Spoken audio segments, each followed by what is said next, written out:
distant skies, firefight calls, the stakes are high. Turn the flame, heroes and spies, control fire, where strategy lies. Hear the tales, fierce and deep, victors roar, defeated weep. We blaze a way, we don't hold back, control fire, ready to attack. Hello and welcome to Control Fire, your monthly musings on Mantic's Firefight. I'm Mike. I'm Luke. I'm Sam. This episode we're going to continue on looking at the alignment protocols that we were reviewing last month and just finish off looking at the various factions and their orders. But before we do that, as usual, we will have a look at From the Forge. I'll go first. I guess I've actually painted up to, I can never pronounce the word, Nilitas. I say Nihilitas. Yes. Nihilitas is what I... Nihilitas, okay, so it's Nihilitas, Void Rays, and 10 Reapers that I needed. So I'm actually running a tournament on Saturday in a couple of days' time. So just in case I needed to put a buy buster on the table, then I've painted that up. Otherwise, I was just going to give a shout out to the Mantic Lore podcast. I've actually been listening to them a lot in the last month, and they're two guys who have been actually started listening or reading the lore and going through the lore on their podcast before they even had a model. And so it's very interesting listening to their journey. Remembering some things I had forgotten about the lore, which is really good, and it's got me into reading the Dead Zone dossiers. Great. Which they go through. I downloaded that from the website and started reading some of those anthology stories. Yeah, it's good to get into the fluff. Yeah, it was really good. So it's a lot of things I've forgotten, and actually it was good to hear them again and listening to them discover everything. And it's good in podcast form as well. There's, the wiki and some other resources that have a fair bit of lore. Is it Dave that runs the wiki? I don't know. I'm forever in that wiki, though. It's great. Super awesome. useful. It's really cool. It has the pictures, the vault links, and just heaps of awesome stuff. But yeah, being able to listen to it is pretty cool. Yeah, I mean, I particularly like the wiki because I never got into Star Saga, and there's a bunch of Warpath lore contained in Star Saga, which has kind of gone under my radar. I'm across a lot of the Dead Zone, Dreadball, and Warpath stuff, but it's great for filling in a lot of the gaps and stuff that I was just entirely not aware of. Luke. As well, so I was going to say that as of today, I finished painting my models for the weekend, but about 15 minutes before leaving to come here to record, I realised I was missing a model. So I have assembled, glued together, and primed that last remaining model for this weekend. But I have painted a bit more than just what I needed for the weekend. I've painted up 2 Nova Shocks. So I've painted 6 jet bikes, of which I only need 5 for this weekend, and 4 Enforcer drones. So the Vault has drones. They only have the one kind of drone, but I found another gun and scaled it down and kit batched that onto the bottom of the drone to be the shotgun drones. I was going to run shotgun drones this weekend, but I actually decided not to, so I didn't have to paint them and run my jet bikes, my motorcycles instead. But it turns out I finished painting the drones and I probably could have run them, so maybe I should have backed myself. Also painting just a horde of Great Axe also for this weekend, because we have the Kings of War tournament on Monday and the Firefight on the other. I'm about halfway through painting a Great Axe horde to add to my Kings of War fantasy list. Awesome. Are you planning on going 2 for 2 this weekend? Well, while I have done that before, I'm taking orcs, so maybe not. And it's my first foray of Enforcers at a tournament at all, and my first real game with them in a very, very long time. So, just after they've received their glow up with alignment protocols. Yeah, and we will get into some more of that glow up in a moment. Oh, awesome, Sam. So I mean, I haven't had to do any painting for Northern Inferno, the tournament this weekend. I'm fielding my GCPS for the first time. They haven't actually ever taken to the table, so I figured the best way to bring them in is to throw them into a tournament. We'll see how we go. I'm looking at some pictures of some of the other armies that are coming in. They seem to have a lot more models than my GCPS do, so I'm worried I've gone a little bit too elite on these GCPS. We'll see how they go. But what is on my painting table at the moment are some Marionette Phantoms. They're to go with a Matsudan theme Asterion list that I'm doing, because they can be the sort of Hanawa style variants of the Marionette Phantoms. I'm also shockingly working on Firefight terrain because I had another game, pulled out my stuff. I'm still looking at unpainted buildings and I really do need to finish this. And the other thing I'm working on is painting up a Dead Zone team for my eldest daughter. She's picked out Nameless as her faction of choice, so I'm getting to paint all the squiddlies. Speed paints? No, I seem incapable of doing. You're a glutton for punishment. They are the best faction for speed paints. They are. Yeah, they probably are. I'd say that Night Stalkers are best for speed paints because I think that mine look pretty decent and I'm not a very good artist and I think the speed paints have done really well on those. Yeah, they're looking great. Mm-hmm. Okay, so we'll go through the alignment protocols. Next one through the overall changes, Sam. Do you want to run us through some of those? Absolutely. So we're going to be looking at orders particularly in this episode. Next episode, we might have a look at the 2 new scenarios that have dropped. There's been a few things which have changed with orders. So faction orders and command orders have both received some overall changes and some specific changes for each of the factions. So for all of the command orders, they've changed very slightly in their templating. So now whenever an order is going to specifically target one kind of unit or particularly omit from targeting one particular unit, that now gets called out at the very, very start of the order. So for, say, remote robotic reconstruction, it now says any units with the construct or vehicle keywords. And that's just as a defined sentence right at the start. And that's now standard templating across all the orders. Previously, it was worked into part of the order description. It now always stands out. The other major change in each of the faction orders is that the boosted value tells you the actual value you need to pay in command dice rather than a +1. So before it would have said, here is the value, 1 command point, boosted +1. It now is 1 and 2. It gives you the defined values. So those are the 2 main changes to faction orders. The major change to command orders is that whether they are an aura or an instant, and their range is now included within the title. So, for example, the Cypher Prime's Reconnect the Synapse is now aura 12-inch and then 2, telling you the cost. All your critical information is contained within the title right at the start. So the templating is a lot tidier for all of the orders now. It's much easier to read them, I feel. I think it's good to see them across the faction. Yeah, know everybody.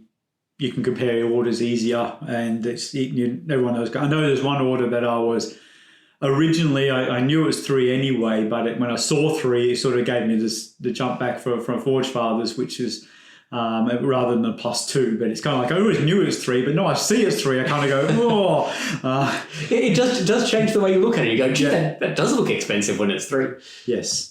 Yeah, I think standardizing templating for these kinds of things is good, like being more explicit about the things, and have that baked into the rules. Maybe there's a cause for like ongoing effect. So it's an instant, but then applies an ongoing effect. Maybe there's something to think about in the future because there are a few of those now that are coming through, particularly shock resistant armor and those sorts of things. And also even, the smoke stuff from Veermin, that currently the effect of having the stealthy and cover, like how does that interact with other orders? Does it interact with other orders? If can I benefit from that in your activation as well as another aura from something else? Because it's not clear on how those interactions happen. Yeah, you raise a really good point because one of the other things that has been clarified as part of this is that orders, unless specified otherwise, target friendly units only. And so before, a lot of order descriptions would have said any friendly unit. All those friendlies have been removed. It is always friendly unless specified otherwise. And so it's really interesting then about when it does say an enemy, because we know that a unit may only benefit from one order during any activation. Benefit is doing a lot of the heavy lifting here, because if it is a negative effect, they can choose to still apply their aura onto you, and that won't remove your ability to use your own defensive auras, for example. Yes. But I absolutely agree that maybe having some sort of, in addition to having instant and aura, whether there's an enduring version, which just by default lasts until the end of round, because it isn't just shock resistant armor, we're also looking at more machine than man, and all these other ones which are until the end of round. And if we are getting a few of them, maybe it is worth looking at. Or some are even until next activation, in the case of the absolutely. So in order to go along with all of these changes to the faction and command orders, there's been a whole lot of new designation keywords added to orders. We'll recall that prior there were a lot of orders which called out specific units. So for the Plague's Enraged, for example, it called out Stage 3A ghouls and zombies and murder. It called out specific units. Now instead, there are, I think, no orders which actually call out a specific unit. They will now only call out a designation keyword. And that means there are a lot of new designation keywords having been added into a lot of the factions. So let's jump into exactly what they are. We'll now work through each of the factions and look at all of the changes that have occurred for orders and designation keywords for all of those factions. So within Asterians, the Cypher Prime, the Black Talon Prime, Cyphers, Cypher Wardens, and Black Talons all gain designation Clade. And the Marionettes, Hanawar Duelist Marionettes, the Marionette Phantoms, all gain designation String. And the Kalishi Deathstrike and Kalishi both gain designation Kalishi, which I think makes absolute sense. So in terms of any changes to the orders, there are obviously simple ones like the Kalishi Deathstrike's order now says targets designation Kalishi, but it's exactly the same units. But there are a few which have actually changed in the way their effect is applied. So the Cypher Prime, Reconnect the Synapse, has shrunk in its range. That used to be a whopping 15-inch for its regeneration bubble. That has shrunk down to 12 inches now. So it's still big. It's still a very large aura, but it's no longer a 30-inch diameter around the board of regeneration. Yeah, I kind of feel like, and this goes for units that I play as well, maybe 9 inches for those kinds of auras are probably, because it's so easy to move the bubble around. It's not like something like Kings of War where it's harder to move the bubble. You can move the bubble wherever you want. And that's still, 9-inch aura is still an 18-inch circle, which is pretty large. Yeah, it's true. It still only targets specific units, so it now targets, instead of named units, it targets clade and string units, which is exactly the same ones it targeted before, except it now also gives a slight boost to Marionette Phantoms. They can now benefit from the Cypher Prime's regeneration. That's good. They needed some help. Yes, they do. And I think it also serves their role in the list nicely. They're there to be a little bit of an anvil. They are armor 7. Having the option to potentially throw regeneration onto them is not terrible. So that's plays no part in the fact that you're suddenly painting a couple of phantoms, is it? I mean, they've been sitting gathering dust for a while, and I am taking another look at them. Absolutely. Which is one of the things I'm loving about alignment protocols. There's so many units which before I'd written off, and you're like, well, now with this slight little nudge, maybe they're worth considering again. The Black Talon Prime Silent Strike. We'll recall before this targeted only Black Talon units, which meant it was a little bit of a niche pick. You were either going to pick a Black Talon Prime and another Black Talon unit. If you were taking one, you kind of had to take two. Now the Black Talon Prime Silent Strike order targets clade units, but only affects trademark weapons. So that means that it does affect Black Talon units just as before, but it can technically also target a regular Cypher unit, but only for their null rifles. So maybe the Black Talon Prime will become a little bit less of a niche pick within Asterian list, when it can actually target something other than his mates. It's a very good order, so it's good if it gets used. But maybe I don't want to face it, so maybe I'll change my opinion. It is very good, but it is for only a very, very small number of shots. Yeah. I mean, the Black Talon Prime's unit can only have 3 other Black Talons, so we're looking at most 5 shots coming out of that unit with it, plus including his pistol. And then if you're targeting another Cypher unit, you're looking at most 6 shots. Yeah.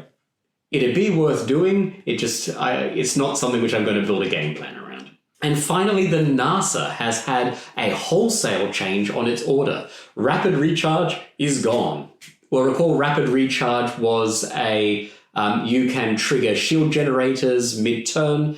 It actually made it a little bit similar to the Overseer's order, which was also regenerate 1 shield mid-turn, except this targeted a smaller number of units and was a little bit more random. Instead, it has been replaced by Shield Nexus. So Shield Nexus instead gives an aura, which gives units with the Shield keyword the Shield Generator keyword.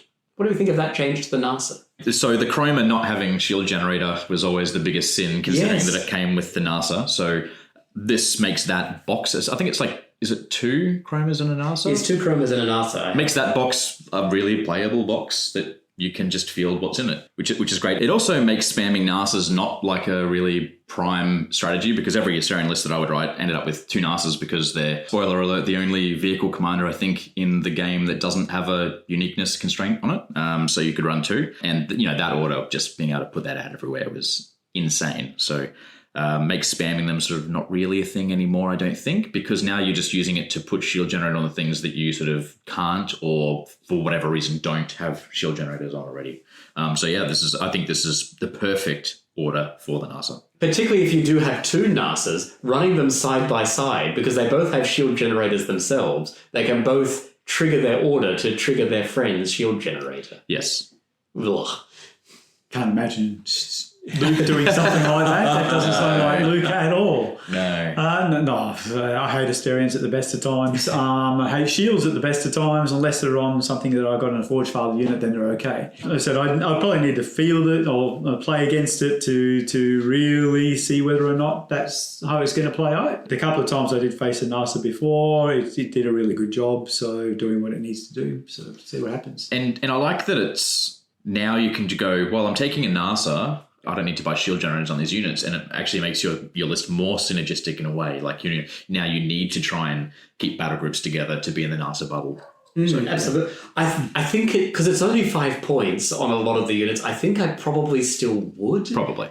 Just because what happens when the NASA dies and they're not able... But if someone snipes off a Shield Generator, so does enough wounds and then snipes off a Shield Generator... Oh, they are welcome to try and... They are welcome to waste that shot removing my Shield Generator drone. That's fine. I'd rather lose that than a Cypher. I actually like that in some ways the NASA is now the inverse of the unit it was before. It was very good at making Shield Generator units even better. And that included units like the Assassin, which is a very good unit, and the Spectra Blade Master comes with a built-in Shield Generator. All of your infantry, as we're saying, have the option to get them. Matsudan Assault Grav Bikes have a Shield Generator, so would benefit from the NASA before, whereas now all those units, which are actually quite good units, no longer derive benefit from it. Instead, it's the Escort and the Chroma and the Kyra. Those units, your standard battle line Asterion units, now will have Shield Generator. Yeah, well, and the vehicle units, which is what the command vehicles usually are flavored to support, they're the ones that benefit. Is perfect. Yeah.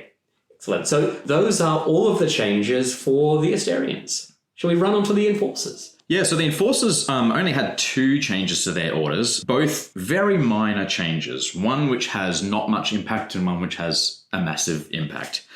So the first one is shock resistant armor drops to 1 command point to play. Good. Pretty hard to justify ever using it before, I think, given that you have a low number of commanders. Now with 1, seems a lot more viable. And the other one, which is the big one, is the addition of trademarked Dominator rifles. So that is huge because there are a whopping 3 trademark-based orders in the list. It's half your orders. Yeah. Half the faction orders are trademarked. Being able to have those orders on any Peacekeepers and on jet bikes is very, very big for the faction. They got to glow up in a number of other areas, but this I think is the number 1 buff that they've received over anything else in alignment protocols. Because I think one of the things we were always saying before with Enforcers is they have half their orders targeting trademark weapons, and they have so few units in the list who carry trademark weapons, and certainly not in any great numbers. Yeah, you go shotguns, they don't have it. There's heaps of... your Pathfinder rifles don't and still don't. Even the sentry guns on the engineers don't have it, just the engineers themselves do. So there weren't that many units that could use them. So you're like, do I want to use orders, so I have to go very operative heavy, basically? Or do I want to ignore all the trademark orders and run Peacekeepers? Now, in which case you're having to ignore half the orders, which are your faction enablers. Yeah, and I think the change to Peacekeepers needing to be models of 3 now is actually a bit of a balance to this change as well, in a way. It does make them, when you do have a larger unit and you use the order on them, sure, that is obviously more effective. You've got more shots to affect them. But with such a broad range of trademark based orders, having 6 shots from 2 peacekeepers is still worth putting an order on if you've got the points. So, it kind of changes a bit, I think, the way that the orders apply, whereas you could have potentially spammed out a bunch of, two-person peacekeeper units and used all your orders and benefited pretty well with that. I think it is actually a bit of a balance that they have to be bigger units now. Mm-hmm. But jet bikes being able to take up to 6 jet bikes in a unit with Dominator rifles and then use, get +1 AP and marksman on them or something like that is just pretty Or anti-tank. And anti-tank, yeah. So we've mathed it out a little bit, and they have a non-zero chance of taking out a Wolverine in one go, which is fun. And they scout. Yeah. And that's without an HMX in the unit. I think they confidently do at least 4 wounds to an armor 8 unit. Which would otherwise have heavy armor, but you stripped it with your because you get an anti-tank. So Striders are very good chance of dying in one go, that sort of thing. So that's a 250 point unit. Yeah, that is a big unit. It's a very, very and yet to do that you have to push them out within 18 inches range, right? And they have no more wounds or armor than a regular Enforcer trooper, right? Exactly. They have elusive 1. They're still reasonably squishy, and they're so ridiculously expensive. But that's kind of, I always feel like the way that Enforcers should be able to play is they should be able to say, that unit dies now. I might, my troops might get murdered in other places, and I might not be able to hold objectives because I'm losing all these units. But I feel like, the elite of the elite should be able to just say, look, screw that guy in particular. He's gone. I'm going to take retaliation and it's going to hurt, but I've just deleted a unit. Yeah. I feel like that's a good strategy for them. I'm just going to say I suspect it's going to get hit with a nerf bat in the next turn round for that, because 280 points for 3 Mind Screechers got hit with a nerf bat, which couldn't delete a Wolverine in one turn. So anyway, I'm very, very, very interested to see how Enforcers go. They were 12 months, they were not doing too well, and it was good to see them come back up again. So I'm very interested to see how they perform in the next 12 months. I sense that maybe we might lose one of the trademark-based orders in favour of something else to add flavour somewhere else to the list. I think 3 is very hefty, especially considering that most other factions don't have 3. They don't have that many that target trademark. And for me, it's probably, given that it's Dominators now, I would actually say the one to get rid of would actually probably be the one that lets you shoot twice. Because you look at something like Peacekeeper Defenders being able to... So here's the strategy. So turn 1, you take your 4 Peacekeeper Defenders, you walk them forward, you give them the +6 inches range and the marksman and AP 1 so that they can reach out and touch somebody. And now they're 6 inches off the field. In their deployment zone. Yeah. Is that now you've got the 24-inch shooting and the 6-inch move. So you can go first activation into the deployment zone. Then next turn, they're already standing forward. So instead of doing anything else, you just shoot 2 units with your Dominators, and then you've got defensible for when you're charged, and you get to control fire still. So that's a guaranteed first turn shooting, which isn't always guaranteed, particularly in an elite army, because they can be hiding. No one wants to go first in turn 1, and everyone wants to go first from then on, right? Everyone wants to go as late as possible on turn 1 because they're staying out of people's threat ranges. Once they're in, everyone wants to go as quickly as possible to deal damage. This lets them, an elite army not have their activations run out so that they can't shoot anything. They can walk forward, they can shoot something, and they can, do some damage. And then from there, they can potentially stand still for the rest of the game and shoot twice every turn.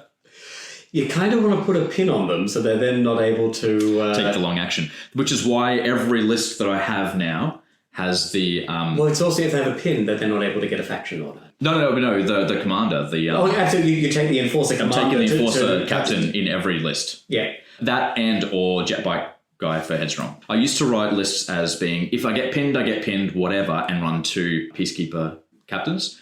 Now I'm like, no, you need unpinning for the way this is going to play out. I will say for the jet bike LT, though, if you were planning on using him for your unpin, you then wouldn't be able to give them an order because they'll already have benefited from an order that phase. True. So you would have to make it the Enforcer. Yeah, so it has to be the Enforcer captain, which is what I'm running anyway. So yeah, he's great. I mean, and just a burst unpin of 12-inch or something like that every unit. I think it's 50. Yeah, it's 15. That's right. It's all within 15 inches, but it costs more than the GCPS Major. He costs 2 for all, and I think the GCPS Major is 1 for 2 within 15 inches, and the GCPS Major can unpin vehicles.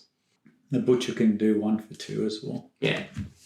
Yeah. Butcher flex. Yeah, he's certainly worth fielding in Enforcers now. So you can pin a lot. And another little pro tip, I think, to keep him cheap, you just give him 1 defender buddy, because that bumps his armor up by 1 and gives the extra 2 hit points as well. So rather than, those smaller units, I don't tend to, he gets very expensive when you're putting on bodies and you need to try and get some drops in the list. So rather than running 2 operatives or something for firepower, I'd rather just run the 1 defender to give him a defense bump and call it a day. I do like that now Enforcers get that reach into the deployment zone, paying command to do so play, because GCPS already have that with their amplified energy packs. That adds 6 inches to range of a trademark weapon in GCPS, and Asterians have it with precision designs. I'm looking at that more on Matsudan because they throw out a good volume of shots with trademark weapons. And now Enforcers have some weapons worthwhile doing it too. Which is nice. All right, shall we run ourselves on to our next faction? I think that might be Forge Fathers. I'm looking forward to when Forge Fathers get the order that allow them to shoot into other people's deployment zones coming up. So I'm really looking forward to that one, maybe in Advanced Protocols too. No, Forge Fathers. Okay, so the main thing is the Chief Brocker, the Brocker, and the Brocker Valkyr all got the designation Brocker. I think that's just tidying things up. It's not really made any change. It hasn't changed anything. Should the mining laser have gotten Brocker? Yeah, I was thinking exactly the same thing, actually. I don't think it'd make a difference because it's for the Chief Brocker's order, and the Chief Brocker's order gives Resilient, and because the mining laser is a construct, it can't gain Resilient. Right. Okay, that solves that problem. But it wouldn't have hurt to get the designation. I will say not all vehicles or vehicle-type things will get the same designation that the infantry are getting. So that's not really changed much. That's just tidying things up. The big change is the Forge Garter's skull. Poor guy. Poor guy. The one we called out as the best selection in a field of excellent command choices in our Forge Father review. Go on, Mike. Tell us about this poor Forge Father. Yeah, he's gone from 12 inches to 6 inches on his regeneration. Look, I say he's poor, but I mean, the thing is, no, this will probably encourage people to take other leader options from that list rather than just relatively standard taking 2 Forge Garter skulls in the past. So no, the bubble's smaller, so you just need more of them. More that is the potential other thing for it, but at least then people were covering 24 inches of the board when they can only do 12 inches by having the 2 of them. So yeah, it's good. There's not much you can really say about that. It's a really good order. I mean, heavy armor, getting regen. Yeah, it is. It's still excellent. Yep. I'd love to keep the 12 inches, but anyway. Yeah. Hopefully it means some other commanders in that list get a look in. Yeah, I have to admit, I've started looking back at these Steel Warrior Skull and the Thorgarum Skull as well for their orders. It's already, and I'm only taking 1 Forge Garter Skull now instead. So, yeah. Let's have a chat on the GCPS. The recruits gain the designation expendable keyword, just so that they know what their role is in the list. The Ranger Lieutenant, Rangers, Ranger Snipers, and Ranger Tank Hunter units all gain designation Ranger. The Ranger LT's order, it's worth noting just a slight nuance in the way this has been implemented. So in the original command protocols, the wording of combat tactics was that it provides weight of fire to Ranger units within the aura range. An errata came out to clarify that this should just be trademark weapons. However, the alignment protocols version of it has apparently reversed this. It is a weight of fire aura just to Ranger units, which, considering Ranger units are actually... Sometimes they can use a little bit of help. It's probably not the worst thing in the world. I was going to say NAF. They're NAF. Yeah. Giving weight of fire to... an AP- weapon when you already shoot 4 marksmen is not a particularly meaningful order. You're wanting to get weight of fire on those sniper rifles, on those thermal rifles, grenade launchers, I guess, if you're taking those on your rangers. Then it becomes a useful order. Yeah. I'm glad that errata has been reversed. Weight of fire, particularly on the sniper rifles, but rangers, you want to be taking sniper rifles, I think, and weight of fire on those is good, and it makes a nice little combat group there with the Ranger Lieutenant. I mean, I don't think we were seeing many Ranger LTs taken. No. Just because if you are going to take them, you kind of need to double down on Rangers. And if you weren't getting utility from the order, I don't know if you would. Rangers are a bit of a weird spot because they're definitely, they can't scope, so you can advance up the table and put some real forward pressure on objectives and things like that at the beginning of the game, but they're generally small units that they don't survive long, which is, considering I would have thought Rangers are supposed to be elite, it just seems a bit of a strange way to be representing them on the table. But look, I've faced Rangers plenty of times, and as I said, they can really put the pressure on, particularly in the very first turn or so on scoring, while the rest of the army is trying to get into position and out of sight lines for all their artillery in the back of the board. I quite like it overall. Yeah, I think it gives them the encouragement to take that lieutenant and give them an opportunity to try and put some more hurt on before they get bladdered off the table. Because they will. Yeah, I mean they've got stealthy, but they still are only armor 5, and they're within shooting range of the enemy. Yep. Yeah. Yeah, those scouting units, like why I don't play creepers in Vermin, because like what are you going to do? Scout up these 1 hit point armor 5 guys that are going to get obliterated? Like they're stealthy, sure, but they will get murdered.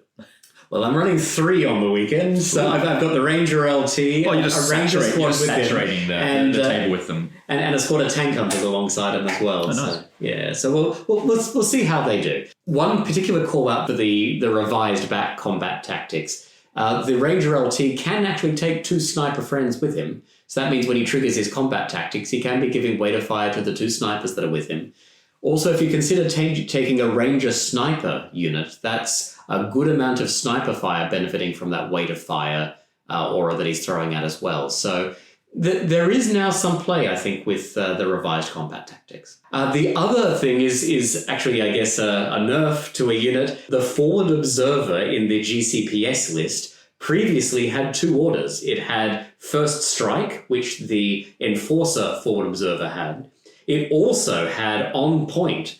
So the forward observer in the GCPS list cost the same, but had an additional order over its Enforcer counterpart. Now it only has 1. It only has On Point, which also is nice that it actually gives some distinction between the way the forward observer appears in Enforcers and the way it appears in GCPS. I think that's nice. I just want to clarify, because the way I'm reading it, so basically it's applying its order to the enemy. Yes, that's right. This is it is one of the few orders that applies its effect to enemy units. That and the Tangle and Tangle Tunneler. There might be 1 or 2 others, but yeah. I could be wrong. 2 seems a bit expensive, something you've got to get up within 12 inches of enemy units and then potentially get bladdered. Yeah, I mean, it is a forward observer, so he does come with stealthy and scout and armor 6, and he has a couple of Pathfinder friends with him. So, but I agree. I mean, 2 for a stripping cover bubble. I mean, if you're playing for it, maybe. I think 1's enough. I think 2 might be a bit too much. Considering the GCPS already have an order which allows them to remove a negative modifier from their shooting and then boost that to make it shoot 4. If you're doing that, you're then not needing this on-point order. But of course, this is an aura that lets you apply it to multiple other units shooting. I think there's play, but you have to combo it. Yes. If his order affects the enemy and then I shoot at that enemy, am I benefiting from the order? Is an excellent question. I would say probably yes, because you are benefiting from an order during that unit's activation. Yes, I would say so. But it goes on to say any friendly unit targeting this unit, being the enemy unit, can then ignore the cover. Okay, so I would say that yes, it does. It would be the friendly unit then benefiting from the order. Yeah, it's a good point though, because it's one of those things which breaks the standard convention, but it does seem like it works through well. And that's it for GCPS. Let's have a look at Marauders, Luke.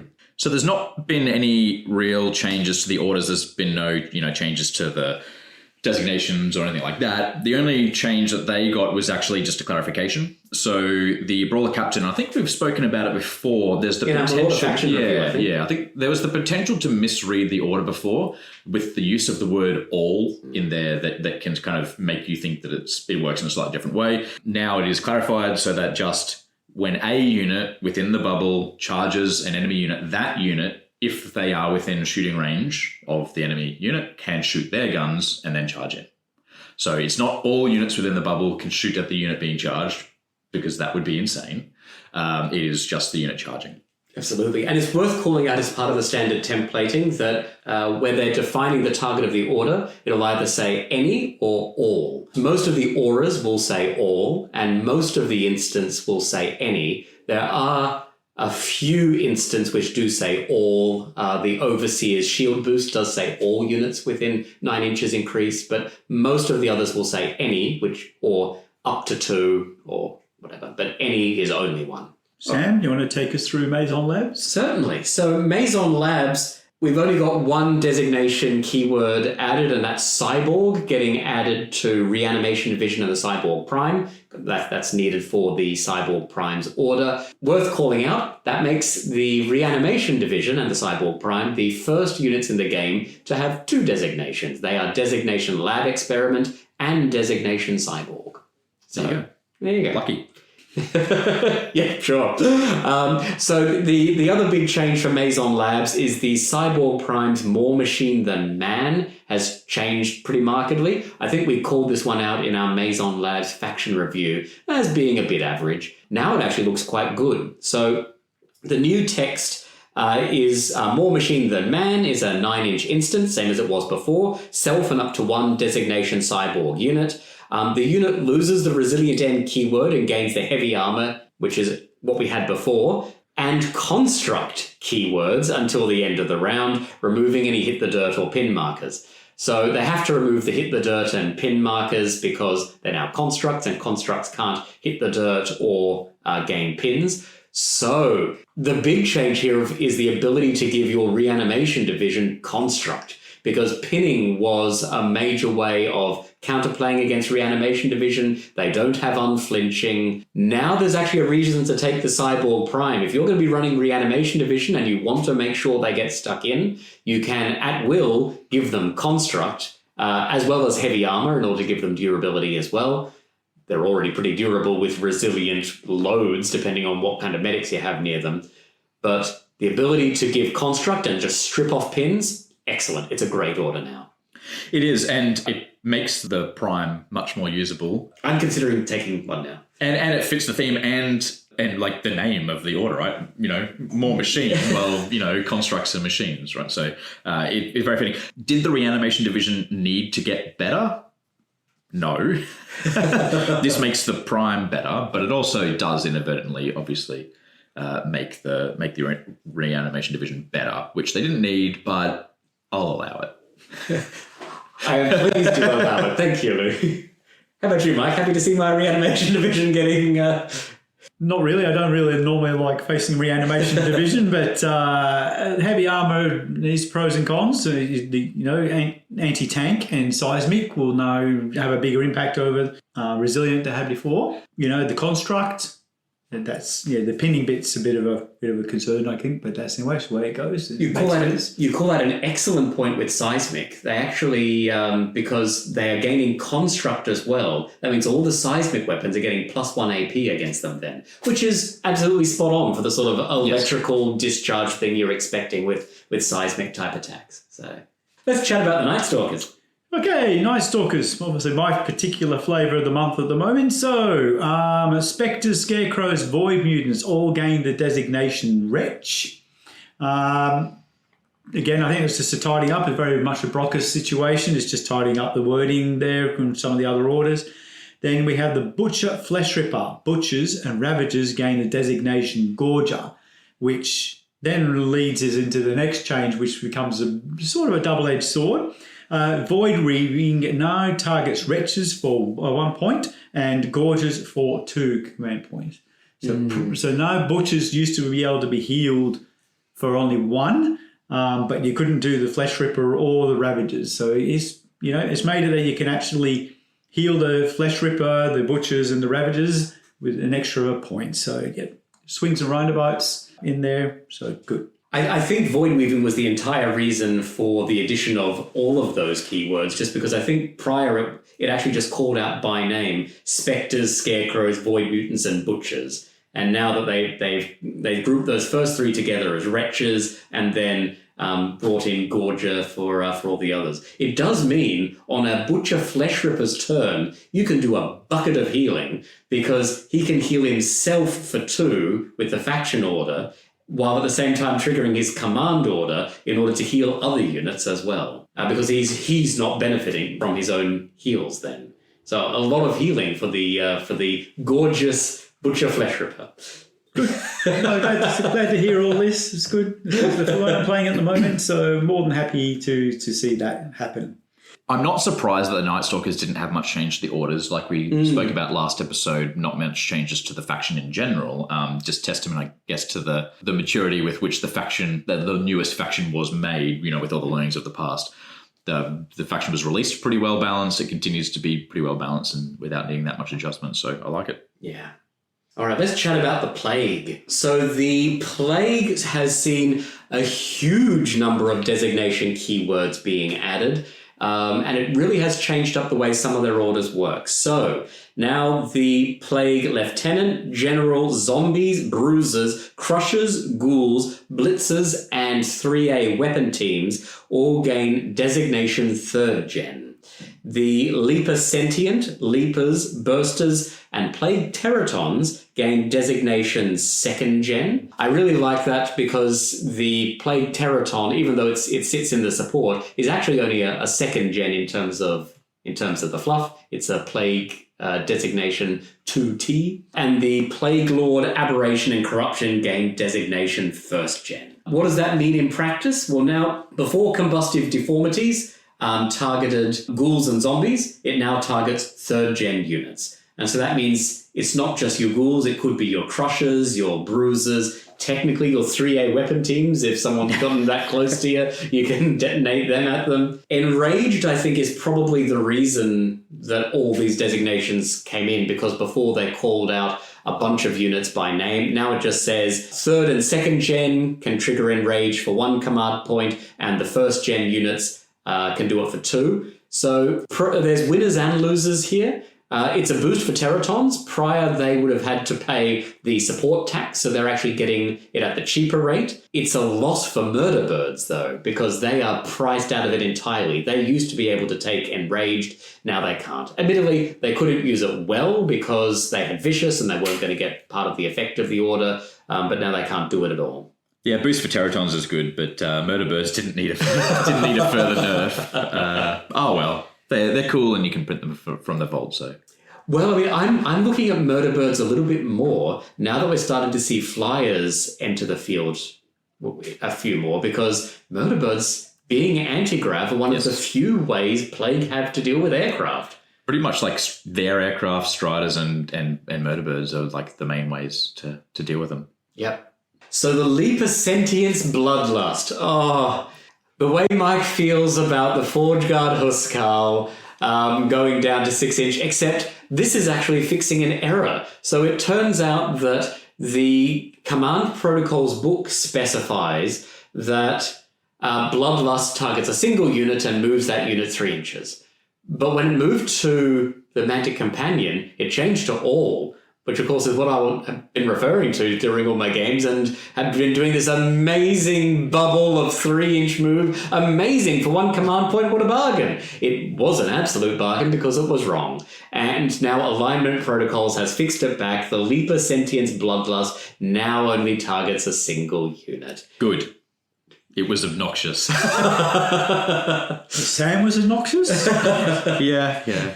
It still allows for good tactical play. You can still use it to nudge a unit back into combat, and you can still do great things with it. You just can't surge your entire army forward with it anymore. What a shame. On the plus side, the Plague 3A General's Reinvigoration now only costs 2 command points, which I think is a bit more reasonable. 3 to throw out a couple of blaze away actions. It's expensive. And it's also worth noting the Plague Lord's Mutation. The Companion had it listed as all units. Command Protocols had it listed as non-vehicle units, but Alignment Protocols has kept it as all units. All units can benefit from the Plague Lord's Mutation, which is, I guess, a bump, but not a big one. I think it's mostly just Plague Mules when they ram might want that frenzy. Plague Urban Assault Striders. but they're already got Buckets of Frenzy anyway. Yeah, I think buffing vehicles in this list is totally fine because they're already competing with monsters, beast things to have a spot in the list. So I think there's so many trade-offs with the vehicles in the first place that a slight buff is no problem. Yeah, watching beasts and vehicles in Plague is obviously really important. Yeah, 100%. All right, let's chat on the Veermen. Our last but not least faction. Well, actually, probably least. They didn't get many changes. They got one great change. They got one change, which was tidy up, which is that the Stalkers, Crawlers, and Rat Swarms all gain designation expendable. The only effect I think this has is that the Tangles order that allows it to eat rats can eat these units. Can I also say I love that Stalkers, Crawlers, and Rat Swarms share a designation with GCPS recruits. They are the same. But the big one is that Volatile can now be used by any shooting weapon. Yeah. So it used to be that all but one of the guns you could use it on already shot on 4s, so couldn't benefit from the bump to shooting.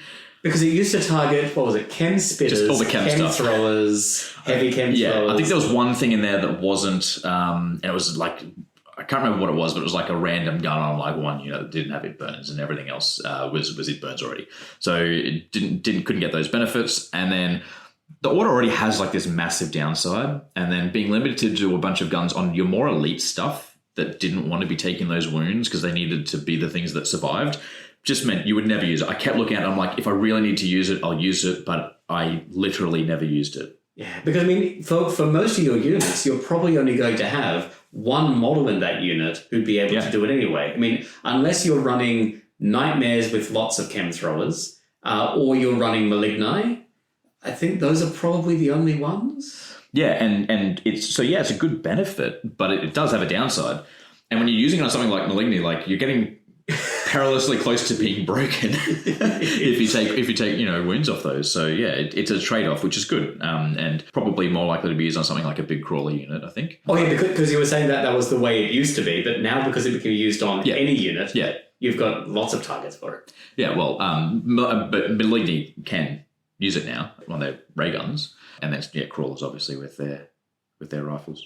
Do you think crawlers are probably the prime target for this? Because you really don't care about casualties on crawlers, right? When you're paying 5 points a model. It boosts them to effectively shoot 5 AP1, right?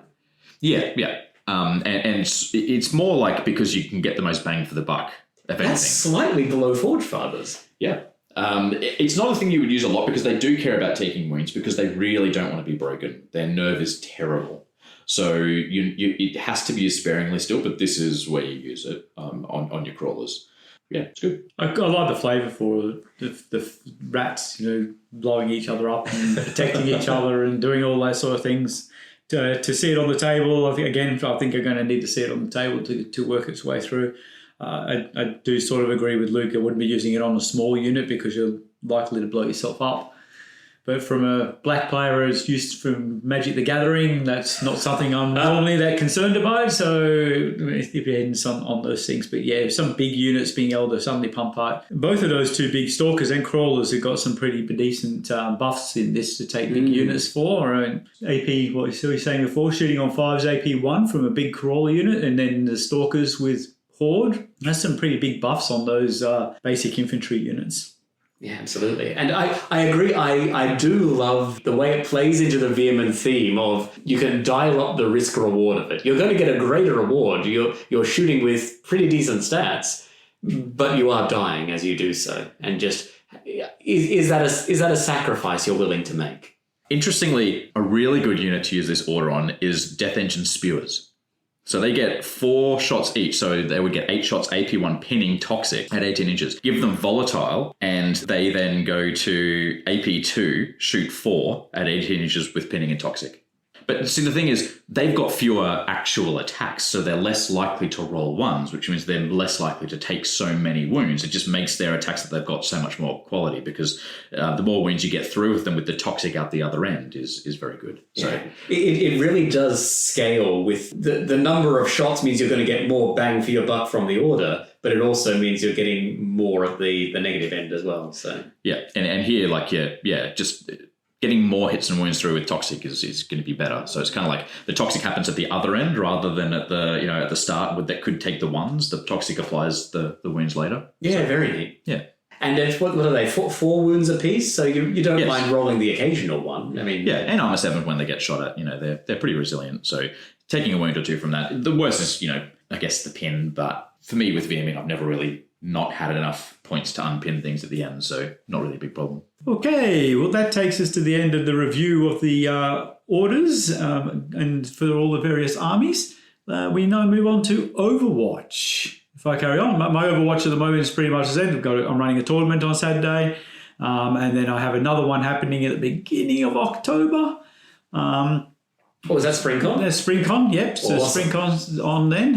So that's Will that I one. have my Mat Sedan ready for that? Yeah, have a see that. So yeah, looking forward to that one. Otherwise, I've been kind of sitting and planning tournaments for next year, starting to map them out at least where I'd like them to be and what month and how often we're going to space them and things like that. And also for Kings of War between both of them. So here just for everybody else, we do normally run Firefight and Kings of War on the same weekend, one on the Saturday, one on the Sunday, and it's going to be people can play whatever they wish to play. And if they play both systems, they get a 2-day tournament out of that. We try not to, because many of our Kings of War players also play Firefight, we don't try to have too many crossing over on the same day because we just bleed players from each other from those. Don't want to cannibalize. Basically, it's starting to plan what we're going to do, what I'm trying to do for 2026. So that's what's been bubbling around in my head for the last week or so. Good on you. Yeah, for me, similar with just the Northern Inferno this weekend. Looking forward to that for both Firefight and Kings of War. Don't like my luck of taking out another double header, but who knows? Stranger things have happened. If I can avoid Sam like I did at the last one, maybe I'll do it. I have never played, not even, I've never played the army. I've never played this faction before. With them or against them?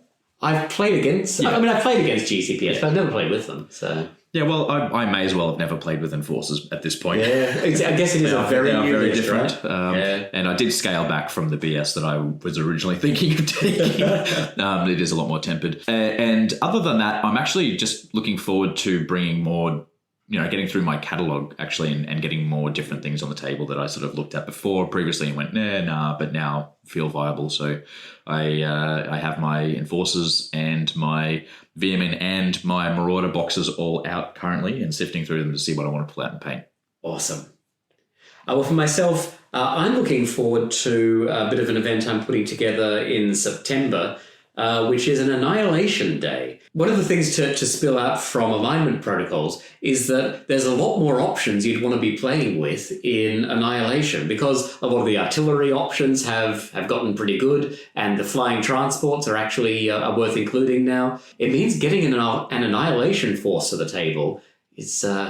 I'm really looking forward to it. So I'm putting together a bit of an Annihilation Day for the local folks in Briz in September. I'm looking forward to digging out all my vehicles and doing some mechanical mayhem on the boards. Yeah, we might have to house rule some Annihilation rules for Night Stalkers. Oh, poor Mike. Night Stalkers. So Mike can field them, but we'll see. I've got a truckload of Forge Fathers.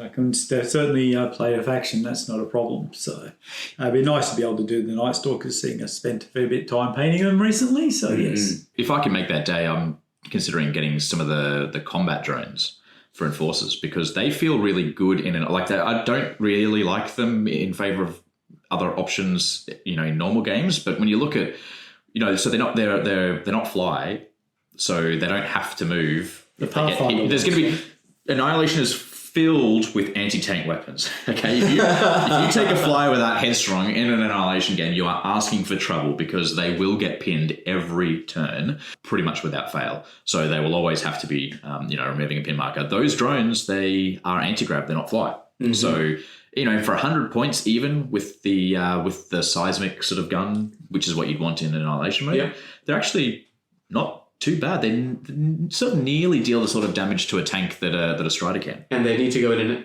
an Accuser, I'm guessing, or... No, the flying... No, the C3M4! Yeah, the Pathfinder combat drones. Yeah. Sorry, I was thinking the Enforcer. No, I get you. Yeah. So they actually feel... And they're pretty cool. I like the model. So maybe I'll try and pick up some of from those. Gates of Antares, is that right? Yes. Yeah, okay. So that wraps up our review of all the orders from alignment protocols. Until next time, tighten up your auras, check your designation, and unleash controlled fire. Hear the tales, fierce and deep. Victors roar, defeated, we